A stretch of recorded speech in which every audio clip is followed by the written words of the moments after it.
CM Siddaramaiah ವಿರುದ್ಧ ಇವತ್ತು ಮೈಸೂರು ಲೋಕಾಯುಕ್ತರು ದೂರು ದಾಖಲು ಮಾಡ್ತಾರಾ ಅನ್ನೋದು ಕುತೂಹಲ ಮೂಡಿಸಿದೆ.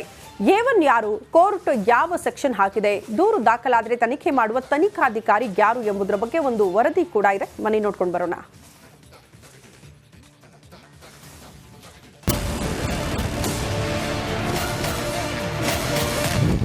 ಇಂದು ಸಿದ್ದರಾಮಯ್ಯ ವಿರುದ್ಧ ಎಫ್ಐಆರ್ ದಾಖಲು.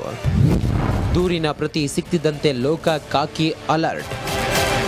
ಮೂಡ ಸಂಘರ್ಷದಲ್ಲಿ ಸಿಎಂ ಸಿದ್ದರಾಮಯ್ಯ ವಿರುದ್ಧ ತನಿಖೆಗೆ ಕೋರ್ಟ್ ಆದೇಶ ಮಾಡುತ್ತಿದ್ದಂತೆ ಮೈಸೂರಿನ ಲೋಕಾಯುಕ್ತ ಕಚೇರಿ ಕುತೂಹಲದ ಕೇಂದ್ರ ಬಿಂದುವಾಗಿದೆ. ಹಿಂದೆ ಸಿದ್ದರಾಮಯ್ಯ ವಿರುದ್ಧ ಎಫ್ಐಆರ್ ದಾಖಲು ಆಗುವುದು ಬಹುತೇಕ ಫಿಕ್ಸ್ ಎನ್ನಲಾಗಿದೆ. ನಿನ್ನೆ ಕೋರ್ಟ್ ಆದೇಶ ಮಾಡಿರುವ ಪ್ರತಿಬಂಧ ಕೂಡಲೇ ಮೈಸೂರು ಲೋಕಾಯುಕ್ತ ಎಸ್ಪಿ ದೂರು ದಾಖಲಿಸಿಕೊಳ್ಳಲಿದ್ದಾರೆ. ಸದ್ಯ ಆದೇಶದ ಪ್ರತಿ ಫ್ಯಾಕ್ಸ್ ಮೂಲಕ ಬರುತ್ತಾ ಅಥವಾ ದೂರುದಾರ ತರುತ್ತಾರೋ ಎಂಬ ಕುತೂಹಲವು ಕಾಡಿದೆ. ಇಂದು ಮಧ್ಯಾಹ್ನದೊಳಗೆ ಆದೇಶ ಪ್ರತಿ ಸಿಗುವ ನಿರೀಕ್ಷೆಯಲ್ಲಿ ದೂರುದಾರ ಸ್ನೇಹಮಯಿ ಕೃಷ್ಣ ಇದ್ದಾರೆ. ಆದೇಶ ಪ್ರತಿಯೊಂದಿಗೆ ಲೋಕಾಯುಕ್ತಕ್ಕೆ ಬಂದು ದೂರು ಸಲ್ಲಿಸಲಿರುವ ದೂರುದಾರರು ಯಾರ್ಯಾರ ವಿರುದ್ಧ ಕೋರ್ಟ್ ತನಿಖೆಗೆ ಆದೇಶ ನೀಡಿದೆ ಎಂದು ನೋಡೋದಾದ್ರೆ A1 CM Siddaramaiah, A2 CM ಪತ್ನಿ BM ಪಾರ್ವತಿ, A3 ಸಿಎಂ ಬಾಮೈದ ಮಲ್ಲಿಕಾರ್ಜುನ ಸ್ವಾಮಿ, A4 ಭೂಮಿ ಮಾಲೀಕ ಎನ್ನಲಾದ ದೇವರಾಜ್, A5 ಅಂದಿನ ಅಧಿಕಾರಿ ವರ್ಗದವರು ಎನ್ನಲಾಗಿದೆ.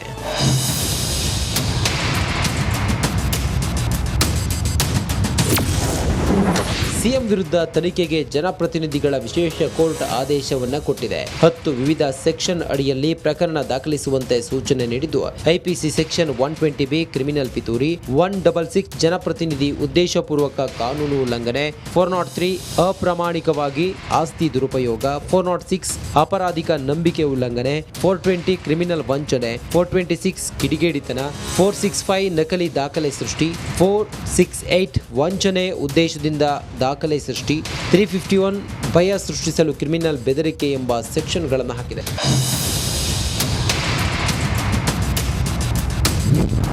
ಸಿಎಂ ವಿರುದ್ಧ ತನಿಖೆ ಉಸ್ತುವಾರಿ ಯಾರ ಹೆಗಲಿಗೆ?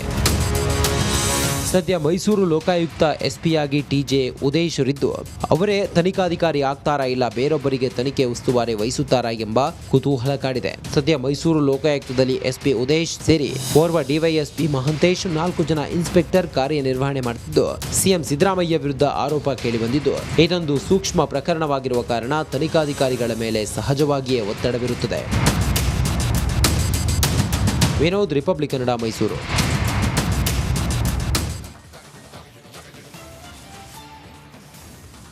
ಜೆನ್ನಿ ಮಿಲ್ಕ್ ಕಂಪನಿ ವಿರುದ್ಧ ಕೇಸ್ ವಿಚಾರಕ್ಕೆ ಸಂಬಂಧಪಟ್ಟಂತೆ ತನಿಖೆಯನ್ನ CIDಗೆ ನೀಡೋ ಸಾಧ್ಯತೆ ಇದೆಯಂತೆ. ಇದು ರಿಪಬ್ಲಿಕ್ ಕನ್ನಡದ ಬಿಗ್ ಇಂಪ್ಯಾಕ್ಟ್ ಸ್ಟೋರಿ. ತನಿಖೆ CIDಗೆ ವಹಿಸೋದಕ್ಕೆ ಪೊಲೀಸ್ ಇಲಾಖೆ ಎಲ್ಲಾ ರೀತಿಯ ಸಿದ್ಧತೆ ಮಾಡಿಕೊಳ್ತಾ ಇದೆ. 2 ದಿನದಲ್ಲಿ CID ತಂಡ ಹೊಸಪೇಟೆಗೆ ಎಂಟ್ರಿ ಕೊಡಲಿದೆ ಅಂತ ಕೂಡ ಹೇಳಲಾಗ್ತಾ ಇದೆ. ವಿಜಯನಗರದಲ್ಲಿ ಕತ್ತೆ ಹಾಲಿನ ಹೆಸರಲ್ಲಿ ರೈತರಿಗೆ ಮಹಾ ಮೋಸ ಆಗಿರುವಂತಹ ಕೇಸ್.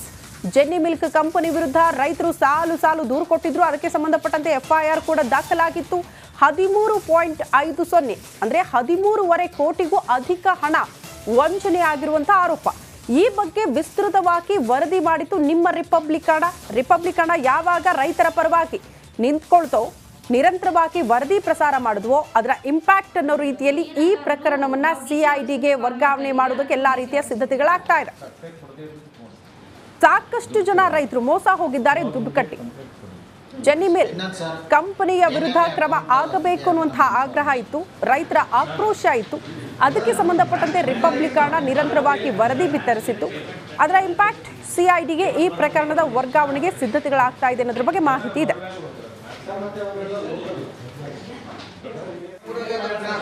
ಜಿನ್ನಿ ಮಿಲ್ಕ್ ಕಂಪ್ನಿಗೆ ಸಂಬಂಧಪಟ್ಟ ಹಾಗೆ ತನಿಖೆ ಮುಂದುವರೆದಿದ್ದು, ಈ ಸಂಬಂಧ ಇಲ್ಲಿವರೆಗೆ ಸುಮಾರು 278 ಜನ ಅದರಿಂದ ನಷ್ಟಕ್ಕೆ ಒಳಗಾದಂಥವರು ಈಗ ನಗರ ಪೊಲೀಸ್ ಠಾಣೆಗೆ ಬಂದು ಈಗಾಗಲೇ ಅವರ ಸಂಬಂಧಪಟ್ಟ ಎಲ್ಲ ದಾಖಲಾತಿಗಳನ್ನ ತಂದು ಒದಗಿಸಿದ್ದಾರೆ.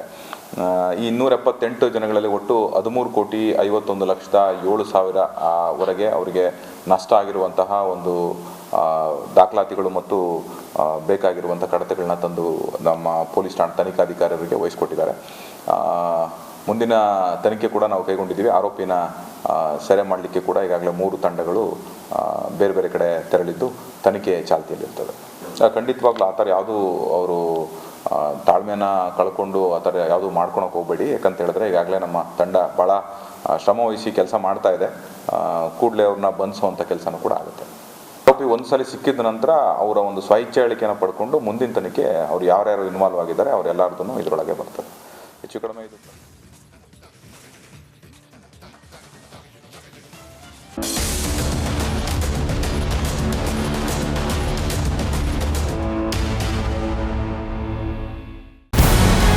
ನಮಸ್ಕಾರ, ಕರ್ನಾಟಕ ಪ್ರೈಮ್ ಟೈಮ್ಗೆ ಸ್ವಾಗತ. ನಾನು ಜಯಪ್ರಕಾಶ್ ಶೆಟ್ಟಿ. ಇಡೀ ಕರುನಾಡು ಇವತ್ತು ರೆಬೆಲ್ ಆಗಿ ನಿಂತಿದೆ. ಈ ಹಗರಣಗಳನ್ನು ಸದನದಲ್ಲಿ ಪ್ರಸ್ತಾಪ ಮಾಡಲು ಕೂಡ ಕಾಂಗ್ರೆಸ್ ಹಿಂದೇಟು ಹಾಕಿದ್ದೇಕೆ? ನಿಮ್ಗೆ ಸಂಬಳ ಅದಕ್ಕೆ, ನಿಮಗೆ ವಾಹನ ಅದಕ್ಕೆ, ನಿಮಗೆ ವೆಪನ್ ಅದಕ್ಕೆ, ನೀವು ಅದನ್ನು ಸೆರೆ ಹಿಡಿಬೇಕಾಗಿದೆ. ನೀವು ವಿದ್ಯುತ್ ಬರ ಇದೆ ಅಂತ ಹೇಳ್ತಾ ಇದ್ದೀರಿ, ಎಲ್ಲಿ ಬರ ಇದೆ ನೀವು ಹೇಳಬೇಕು. ಪಾಕಿಸ್ತಾನ್ ಆಕ್ಯುಪೈಡ್ ಕಾಶ್ಮೀರ್ ಅದು ಎಂದೆಂದಿಗೂ ನಮ್ಮದು. 40 ಮೆಷಿನ್ಗಳು ತಂದಿತ್ತು ನೋಟ್ ಎಣಿಸುವುದಕ್ಕೆ, ಅದೇ ಹಾಳಾಯಿತು. ಮಥುರಾದ ಗಲಾಟೆ ಇದೆಯಲ್ಲ, ಅದು ಸ್ಥಳೀಯವಾಗಿ ಕೂತು ಪರಿಹರಿಸಬಹುದಾದಂಥ ಕಾನೂನಿದೆ.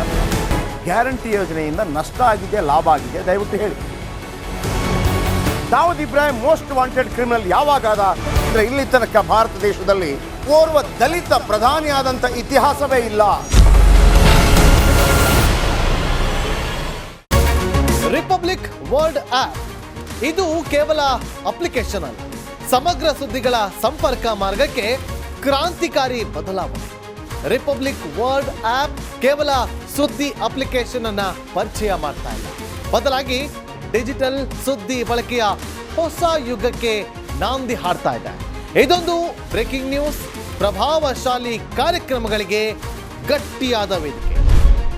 ರಿಪಬ್ಲಿಕ್ ವರ್ಲ್ಡ್ ಅಪ್ಲಿಕೇಶನ್ ಈಗ ಲೈವ್ ಆಗಿದೆ.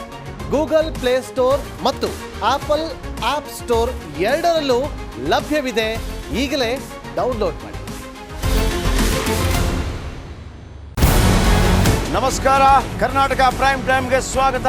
ನಾನು ಜಯಪ್ರಕಾಶ್ ಶೆಟ್ಟಿ. ಇಡೀ ಕರುನಾಡು ಇವತ್ತು ರೆಬೆಲ್ ಆಗಿ ನಿಂತಿದೆ. ಈ ಹಗರಣಗಳನ್ನು ಸದನದಲ್ಲಿ ಪ್ರಸ್ತಾಪ ಮಾಡಲು ಕೂಡ ಕಾಂಗ್ರೆಸ್ ಹಿಂದೇಟು ಹಾಕಿದ್ದೇಕೆ? ನಿಮ್ಗೆ ಸಂಬಳ ಅದಕ್ಕೆ, ನಿಮಗೆ ವಾಹನ ಅದಕ್ಕೆ, ನಿಮಗೆ ವೆಪನ್ ಅದಕ್ಕೆ, ನೀವು ಅದನ್ನು ಸೆರೆ ಹಿಡಿಬೇಕಾಗಿದೆ. ನೀವು ವಿದ್ಯುತ್ ಬರ ಇದೆ ಅಂತ ಹೇಳ್ತಾ ಇದ್ದೀರಿ, ಎಲ್ಲಿ ಬರ ಇದೆ ನೀವು ಹೇಳಬೇಕು. ಪಾಕಿಸ್ತಾನ್ ಆಕ್ಯುಪೈಡ್ ಕಾಶ್ಮೀರ್ ಅದು ಎಂದೆಂದಿಗೂ ನಮ್ಮದು. 40 ಮೆಷಿನ್ಗಳು ತಂದಿತ್ತು ನೋಟ್ ಎಣಿಸುವುದಕ್ಕೆ, ಅದೇ ಹಾಳಾಯಿತು. ಮಥುರಾದ ಗಲಾಟೆ ಇದೆಯಲ್ಲ, ಅದು ಸ್ಥಳೀಯವಾಗಿ ಕೂತು ಪರಿಹರಿಸಬಹುದಾದಂಥ ಕಾನೂನಿದೆ. ಗ್ಯಾರಂಟಿ ಯೋಜನೆಯಿಂದ ನಷ್ಟ ಆಗಿದೆ, ಲಾಭ ಆಗಿದೆ, ದಯವಿಟ್ಟು ಹೇಳಿ. Dawood Ibrahim most wanted criminal ಯಾವಾಗಾದ ಅಂದರೆ ಇಲ್ಲಿ ತನಕ ಭಾರತ ದೇಶದಲ್ಲಿ ಓರ್ವ ದಲಿತ ಪ್ರಧಾನಿಯಾದಂಥ ಇತಿಹಾಸವೇ ಇಲ್ಲ. ರಿಪಬ್ಲಿಕ್ ವರ್ಲ್ಡ್ ಆಪ್ ಇದು ಕೇವಲ ಅಪ್ಲಿಕೇಶನ್ ಅಲ್ಲ, ಸಮಗ್ರ ಸುದ್ದಿಗಳ ಸಂಪರ್ಕ ಮಾರ್ಗಕ್ಕೆ ಕ್ರಾಂತಿಕಾರಿ ಬದಲಾವಣೆ. ರಿಪಬ್ಲಿಕ್ ವರ್ಲ್ಡ್ ಆಪ್ ಕೇವಲ ಸುದ್ದಿ ಅಪ್ಲಿಕೇಶನ್ ಅನ್ನ ಪರಿಚಯ ಮಾಡ್ತಾ ಇಲ್ಲ, ಬದಲಾಗಿ ಡಿಜಿಟಲ್ ಸುದ್ದಿ ಬಳಕೆಯ ಹೊಸ ಯುಗಕ್ಕೆ ನಾಂದಿ ಹಾಡ್ತಾ ಇದೆ. ಇದೊಂದು ಬ್ರೇಕಿಂಗ್ ನ್ಯೂಸ್, ಪ್ರಭಾವಶಾಲಿ ಕಾರ್ಯಕ್ರಮಗಳಿಗೆ ಗಟ್ಟಿಯಾದ ವೇದಿಕೆ. ರಿಪಬ್ಲಿಕ್ ವರ್ಲ್ಡ್ ಅಪ್ಲಿಕೇಶನ್ ಈಗ ಲೈವ್ ಆಗಿದೆ. ಗೂಗಲ್ ಪ್ಲೇ ಸ್ಟೋರ್ ಮತ್ತು ಆಪಲ್ ಆಪ್ ಸ್ಟೋರ್ ಎರಡರಲ್ಲೂ ಲಭ್ಯವಿದೆ. ಈಗಲೇ ಡೌನ್ಲೋಡ್ ಮಾಡಿ.